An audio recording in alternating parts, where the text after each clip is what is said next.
السلام علیکم۔ آج میں قدرت کے حسین نظاروں کے بارے میں بات کرنا چاہتی ہوں۔ یہ دنیا جس میں ہم رہتے ہیں اللہ تعالیٰ کی ایک عظیم اور خوبصورت تخلیق ہے، جس میں ہر چیز ایک خاص مقصد اور ترتیب کے ساتھ موجود ہے۔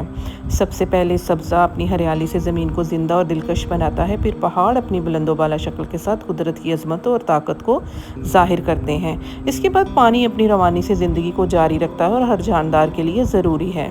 سورج اپنی روشن کرنوں سے پوری دنیا کو روشنی اور توانائی فراہم کرتا ہے، جبکہ چاند اپنی نرم چاندنی سے راتوں کو پرسکون اور خوبصورت بنا دیتا ہے۔ پھول اپنی خوشبو اور رنگوں سے ماحول کو مہکا دیتے ہیں اور درخت ہمیں سایہ، آکسیجن اور تازہ ہوا فراہم کرتے ہیں۔ چلتی ہوائیں فضا میں تازگی اور سکون پیدا کرتی ہیں اور زمین ہمیں رہنے کے لیے ایک محفوظ اور مضبوط جگہ فراہم کرتی ہے۔ ان سب نظاروں کو دیکھ کر یہ دل مان لیتا ہے کہ یہ سب کچھ اللہ تعالیٰ کی ایک بے مثال قدرت اور حکمت کا واضح ثبوت ہے۔ اپنا خیال رکھیے گا، چینل کو سبسکرائب کیجیے گا۔ تھینک یو، اللہ حافظ۔